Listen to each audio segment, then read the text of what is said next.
Parte 4. A implicação profética. Análise aprofundada de Deuteronômio 28 no contexto e no olhar africano. Fim. Nos dois precedentes vídeos, analisamos Deuteronômio 28 do verso 14 ao verso 44. Neste vídeo analisaremos Deuteronômio 28 do versículo 45 a 68.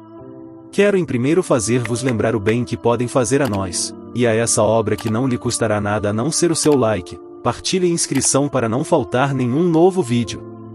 Obrigado, e que o Senhor vos recompense grandemente. Deuteronômio 28, 45. 45 Além disso, todas essas maldições te virão, e te perseguirão, e te dominarão, até que sejas destruído, porque não ouviste a voz do Senhor teu Deus, para guardares os seus mandamentos e os seus estatutos que ele te ordenou. 46 E elas estarão sobre ti, como um sinal e um prodígio, e sobre a tua semente para sempre. 47 Porque não serviste ao Senhor teu Deus com alegria e com gozo de coração, pela abundância de todas as coisas. Biblicamente, um sinal e um prodígio têm o mesmo significado e leva à definição de uma marca distintivo. Significa que as maldições citadas acima serão um sinal e um prodígio que nos permitirão de identificar o verdadeiro povo de Israel e a sua semente ou descendência. Notem que o Senhor diz a eles que esses sinais estarão sobre o seu povo e sobre a sua descendência para sempre, significa, até a vinda do Salvador. Já consigo ouvir a pergunta de saber, e o sacrifício de Yeshua na cruz, não atingiu o povo dele? Ou mesmo, e quanto ao amor de Deus para o seu povo? A esta inquietação direi que não há nenhuma confusão com o sacrifício de Cristo na cruz, nem com o amor de Ave, nem com a tal dita de lei e a graça. A Bíblia ela mesma nos faz entender que o amor não pode excluir o castigo. Portanto, se conseguirem notar, a razão de terem recebido tamanho castigo é por não terem servido ao Senhor com alegria e gozo de coração. E Yeshua, ele mesmo no dia da sua crucifixão disse às mulheres de Jerusalém: Mulheres de Jerusalém, não chorem por mim. Chorem por vocês mesmas e por seus filhos. Porque dias virão, em que se dirá, e felizes das mulheres que nunca tiveram filhos, dos ventres que nunca deram à luz e dos seios que nunca amamentaram. Então começarão a pedir às montanhas, caiam em cima de nós. E às colinas, escondam-nos. Porque se assim fazem com a árvore verde, o que não farão com a árvore seca? É como para dizer a elas: o que irá acontecer a vocês e aos vossos filhos e descendentes será pior, preparem-se em oração. E ele não estava errado. O que aconteceu aos israelitas a partir da extinção dos apóstolos, nos anos 60 da nossa era até hoje é muito cruel. Pois continuamos sobre dominação, destruição, saque, perseguições, violo etc. Na verdade não aguentamos mais. Identifico outras razões de terem recebido tamanho castigo, é também com o intuito de não voltarem a cometer os mesmos tipos de pecados e para dar uma brecha às nações para que se salvem. Voltaremos nesse assunto com um vídeo mais detalhado se assim quiser o Senhor. Verso 48. Portanto, servirás a teus inimigos, que o Senhor enviará contra ti, com fome, e com sede, e com nudez, e com escassez de todas as coisas, e ele porá um jugo de ferro no teu pescoço, até que te tenha destruído. São os nossos avós e bisavós ou trisavós que foram levados em cativeiro com um jugo de ferro no pescoço. Se não está aqui a falar da escravatura e da colonização, não sei do que está a se falar, pois em nenhuma parte da Bíblia vemos os israelitas serem tratados desta forma. E isso, repito e afirmo, não tem nada a ver com a passagem deles no Egito, tanto é que no Egito eles não foram levados à força, mas foram voluntariamente. Se dizer que é o cativeiro babilônico ou persa, em nenhum desses cativeiros os israelitas foram levados com um jugo de ferro conforme está aqui estipulado. Mas observem o jugo que eles levaram na escravatura. Será que têm olhos para ver e ouvidos para ouvir? Tenho consciência de que são revelações difíceis a engolir. Eu mesmo demorei cerca de 10 anos para aceitar a verdade e decidir fazer as minhas próprias pesquisas. Mas não aconselho ninguém a demorar tanto. Sei do que estou a falar, irão entender mais tarde se por acaso permanecerem nesta compilação de estudo. Deuteronômio 28 verso 49.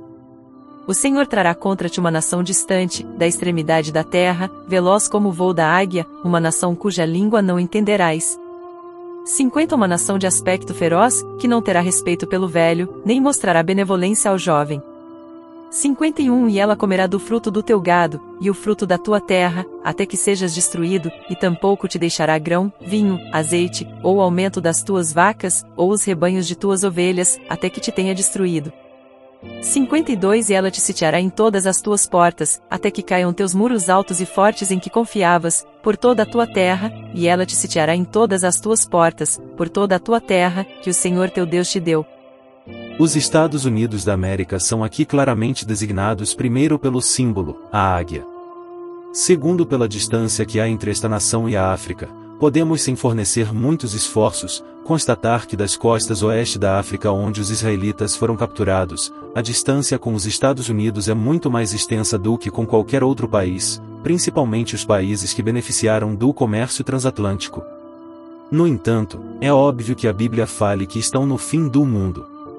Terceiro pela língua, disso já explicamos no vídeo passado. Quarto pelo aspecto feroz, significa que são pessoas impudentes, cínicos, arrogantes, insolentes, violentos, guerreiros. Bem que Ezequiel 30 verso 11 fala sobre a Babilônia, e diz que é o mais violento dos povos. Hoje sabemos claramente que o Ocidente, particularmente os Estados Unidos da América, é a nova Babilônia, e é, portanto, claro que é o povo mais violento do mundo. Quem confirma isso não sou eu, é o ex-presidente da França Nicolas Sarkozy. Digo-vos uma coisa, a Europa, de todos os continentes do mundo, é o continente mais brutal, onde ocorreram as guerras mais selvagens. Não é a África, não é a Ásia, é a Europa. E vou lhe contar outra coisa, não estamos na Idade Média, estamos no século XX. Foi na Europa que exterminamos os judeus, foi na Europa que lutamos, quando dissemos que com a guerra russo-ucraniana era o regresso da guerra que não tínhamos visto, é uma estupidez. Desde que esquecemos a Bósnia. Pausa. Ele deveria continuar dizendo, foi na Europa, e os europeus que escravizaram os negros, foi os europeus que exterminaram os ameríndios nas Américas e na Austrália, foi na Europa onde houve as duas guerras mundiais, é a Europa que está a arrastar o mundo para uma terceira guerra mundial. É a Europa que continua a destruir e manter os países africanos na precariedade para o seu bem próprio. A lista é muito extensa, não poderei falar da Líbia, de Bagdá, do Iraque, é da Europa que se criou, e se desenvolveu a ideologia bárbara do eugenismo, que não se resume a outra coisa senão a redução populacional a 1/3. Se remarcarem bem, todas as guerras mais letais que aconteceram no mundo, se não estiverem diretamente implicados, será indiretamente. São eles que criam e armam os terroristas ao redor do mundo, e não posso dizer mais coisas para não arriscar o vídeo a uma censura do YouTube. Continuamos. Se não tivermos a União Europeia, teremos confrontos consideráveis. E você sabe, na política você tem que ter compromissos, e vocês têm temperamento, você tem que conhecer a história. E a história dá uma dimensão aos seus compromissos, uma cor aos seus compromissos. Você não é simplesmente o produto de um partido político ou de uma família, você é o produto de uma nação e de um continente. Nesta parte, espero que os nossos dirigentes africanos tenham ouvido, pois é a base do rumo de uma nação. A história não deve servir para as gavetas ou os livros, mas a história serve para decidir com precisão que tipo de decisão devemos tomar no futuro, e quem são de facto os nossos verdadeiros aliados. E notem bem o que ele diz depois, você não é simplesmente o produto de um partido político ou de uma família, você é o produto de uma nação e de um continente. Muitos africanos e particularmente angolanos alimentam a cegueira deles pensando que são pequenos europeus e tudo que fazem é com a imagem de se parecer a um europeu ou americano, que são todos batatas podres do mesmo saco. A Europa e os Estados Unidos estão a vos rejeitar. Sois vistos como horrores e esse sentimento está crescendo. Notem isso, nos próximos dias verão que muitos africanos começarão a tomar de novo os mesmos caminhos que lhes levaram para a Europa, Estados Unidos e onde for que estejam, somente que desta vez será o caminho contrário. Começarão a voltar em grande número para a África depois de terem obrados com choros e sangue para o desenvolvimento daqueles países. Recebem isso como uma profecia, não minha, mas da Bíblia. Você não é simplesmente o produto de um partido político ou de uma família, você é o produto de uma nação e de um continente. O nosso continente é brutal, selvagem e pode cair na barbaria. Por isso decidimos, no final dos nossos antecessores, construir um modelo de união baseado em quê? Sobe o mercado, a paz na Europa baseia-se no mercado.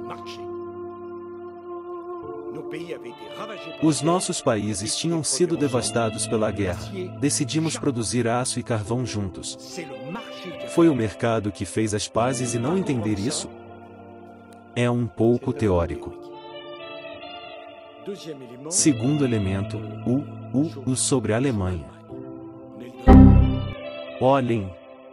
Ou seja, ouçam bem no que é baseado a união deles, não é no amor, não é na humanidade, não é no temor de Deus, não é na paz, não é no facto de terem o mesmo sangue ou compartilharem o mesmo continente. A união deles é baseada no mercado, no dinheiro, no bem-estar próprio. E depois nos espanta que eles vão colonizar países e continentes inteiros, eliminando os seus habitantes somente para alimentar os seus egos, barrigas e bem-estar. Nos espanta que até hoje, no século XXI ainda tem essa ideologia supremacista de querer tudo para eles e nada para os outros. Nos espante que procurem a todo custo travar o crescimento econômico da China ou da Rússia. Nesse trecho de menos de 5 minutos do discurso de Sarkozy no Parlamento Europeu nos ensina muitas coisas sobre eles e sobre nós que não teremos o tempo de todo analisar aqui. Contudo, aprendemos nisso e na base as escrituras que o Ocidente é de facto a Babilônia da era atual e o povo mais violento da terra. Deuteronômio 28 verso 53. E comerás o fruto do teu próprio corpo, a carne de teus filhos e de tuas filhas, que o Senhor teu Deus te deu, no cerco e no apuro com que teus inimigos te afligirem. Esse versículo é muito pertinente e merece ser desenvolvido com mais clareza em outro vídeo e com mais versículos. Por enquanto vamos nos remeter a uma explicação básica e mais compreensiva para todos e particularmente para quem não é da África, sabendo que somente os africanos podem na verdade entender de que jeito, e em que tipo de mundo um pai ou mãe come o fruto do seu próprio corpo. Temos muitas provas de que a fome leva alguns a vender e outros a comer carne de pessoa e isso não é novidade. O povo africano está a passar mal por causa da fome eles que estão numa terra abundantemente fértil. Verso 54. De modo que o homem que for terno entre vós, e muito dócil, seus olhos serão malignos para com seu irmão, e para com a esposa do seu seio, e para com o restante de seus filhos, que ele deixar. Esse comportamento é comum e muito bem observado por qualquer africano a ponto que muitos pensam que é natural e inato. Para muitos, esses comportamentos não provêm de nenhuma consequência anterior aos horrores que o nosso povo sofreu. Alguém a quem sempre falei dessas coisas me rejeitou porque dizia ele, a maldade que o africano tem contra o seu próximo é maior do que o do europeu ou do homem branco. Até certo ponto aceito, mesmo sabendo as razões da união da Europa, Sarkozy já nos deu luzes, mas aqui a Bíblia nos responde tanto a mim quanto a ele. A malignidade do africano e do verdadeiro judeu em particular tira grande parte da sua base no que rejeitou o bem, com B maiúscula, que é o Criador dele, aquele que o chamou do meio dos povos da terra a fim de serem os sacerdotes do mundo. E também, isso não se pode calar, essa maldade é resultante da maldade que lhe foi imposta pelos opressores. Verso 55.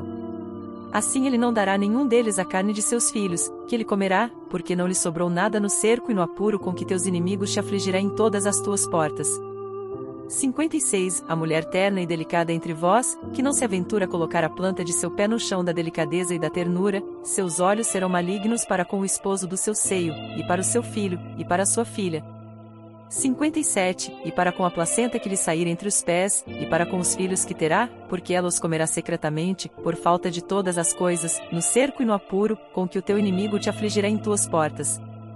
A palavra que não foi revelada no verso 53, a que eu quis desenvolver mais tarde, apareceu neste, essa palavra é, secretamente.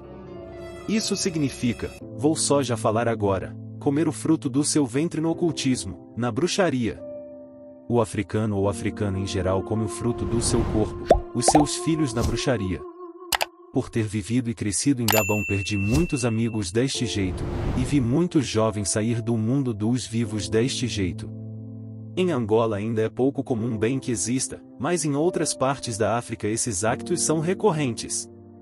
Notem que a maior parte desses actos se faz somente entre africanos, nunca vi essas práticas atingirem um homem branco, se calhar é porque não tem sangue africano ou israelita, não sei. Se alguém tem mais informações sobre isso, que nos informe. Verso 58. Se não cuidares de cumprir todas as palavras desta lei, que estão escritas neste livro, para que possas temer esse glorioso e terrível nome, o Senhor teu Deus. 59. Então o Senhor fará maravilhosas as tuas pragas, e as pragas da tua semente, e grandes pragas, e de longa duração, e enfermidades dolorosas e prolongadas. 60. Além disso, ele te trará todas as enfermidades do Egito, que temias, e elas se agarrarão a ti. 61. Também o Senhor te trará toda enfermidade, e toda praga, que não estiver escrita no livro desta lei, até que sejas destruído.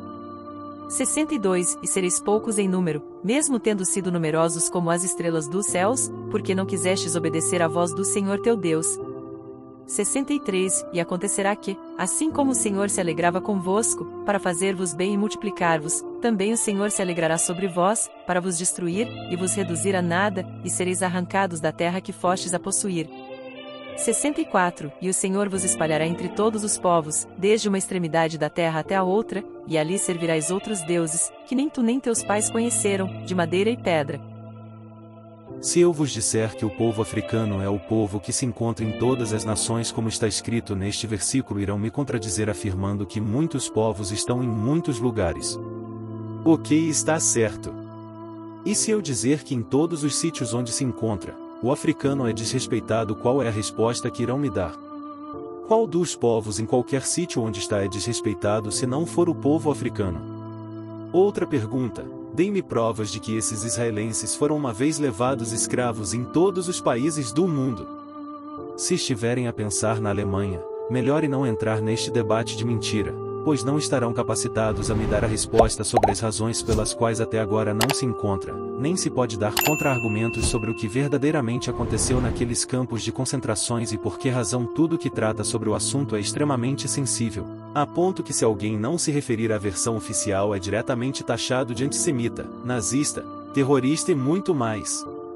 Outro argumento que erradicaria a hipótese sobre a qual a Alemanha seria o lugar onde os verdadeiros israelitas estariam espalhados, é que a Alemanha não representa o mundo. Ora, a Bíblia estipula claramente que os verdadeiros israelitas serão espalhados desde uma extremidade da terra a uma outra. Na verdade, a crença espalhada no mundo que apresenta esses usurpadores como os verdadeiros filhos de Jacó não repousa em nada a não ser numa mentira bem organizada e forjada no sentimentalismo. Essa passagem fala de algo que já foi mencionado com mais detalhes no vídeo passado: o facto de servir outros deuses. Os deuses de madeira é o catolicismo romano e suas filhas, os deuses de pedra é a religião muçulmana, são religiões que nossos pais não conheceram. Notem que elas surgem muito mais tarde, nos anos 300 para o catolicismo romano, e no ano 610 para o islamismo. Nossos pais que viveram antes dessa época não conheciam essas religiões. Nasceu em você dúvidas e muitas outras perguntas por eu ter falado da religião católica e suas filhas? Pois é, não faço parte de nenhuma denominação e se por acaso quiser saber e aprender mais, fique ligado e inscreva-te se não for feito, pois iremos desenvolver todos esses temas. Verso 65. E entre essas nações não terás descanso, nem a planta do teu pé terá descanso, mas o Senhor te dará um coração trêmulo, e olhos desfalecidos, e tristeza de mente. 66. E a tua vida estará como suspensa diante de ti, e temerás dia e noite, e não terás certeza de tua vida. 67. Pela manhã, dirás, quisera Deus que fosse noite. E pela noite dirás, quisera Deus que fosse manhã. Isso, pelo temor do teu coração com que temerás, e pela visão que os teus olhos verão. Verso 68. E o Senhor te levará outra vez ao Egito em barcos, pelo caminho de que te falei, não mais o verás, e ali sereis vendidos aos vossos inimigos, como servos e servas, e nenhum homem vos comprará. Está aqui muito claro: se por acaso eles não obedecessem às recomendações de Elohim, o Senhor iria lhes levar de volta para o Egito. Está escrito na Bíblia em preto e branco. Já demonstramos no vídeo intitulado História dos diferentes cativeiros e dispersões do povo de Elohim, que o Egito é a África, e quando se falava do Egito falava-se de quase toda a África onde os nossos ancestrais vieram se refugiar e posteriormente foram vendidos como escravos. É o que revela essa passagem desconhecida pela maior parte daqueles que se dizem estudiosos sérios das Escrituras. Na época o Egito não se referia somente àquela porção de terra no norte da África, era muito maior, de tal forma que por vezes toda a África era considerada Egito. Portanto, a terra onde estamos não é a terra que o Senhor nos deu como herança. Atenção, não digo que todos os africanos são filhos de Jacó, estou a dizer que alguns são filhos de Jacó e outros não. O Senhor teve que esperar a volta para o Egito de todas as 12 tribos de Israel antes de realizar a profecia de levá-los para a escravatura. Dizem que em 70 após a guerra eles foram para o mundo inteiro. Mentira, eles foram se juntar aos seus irmãos que estavam além dos rios da Etiópia a fim que se cumprisse a profecia de Deuteronômio 28:68, e Sofonias 3:10. E ali está, fomos vendidos como escravos a partir da África, ao Quebulane conforme era chamado. Foi a partir da África que fomos acorrentados com um jugo de ferro no pescoço. Se você que é um africano, não se rever nesse capítulo, e não reformar a sua compreensão e abordagem de como enxergamos o mundo e os avisos que nos foram dadas muito antes que elas aconteçam depois de ter assistido esses vídeos, significa que ou o seu caso é perdido no engano da religião, do desconhecimento e das trevas, ou não és um africano genuíno. Pois, um africano não pode se deparar com todas essas verdades e dizer que não se trata da sua história. Se for, trata-se então da história de que povo? Nenhum outro povo do mundo se encaixa nessa história com tanta perfeição que o povo bantu.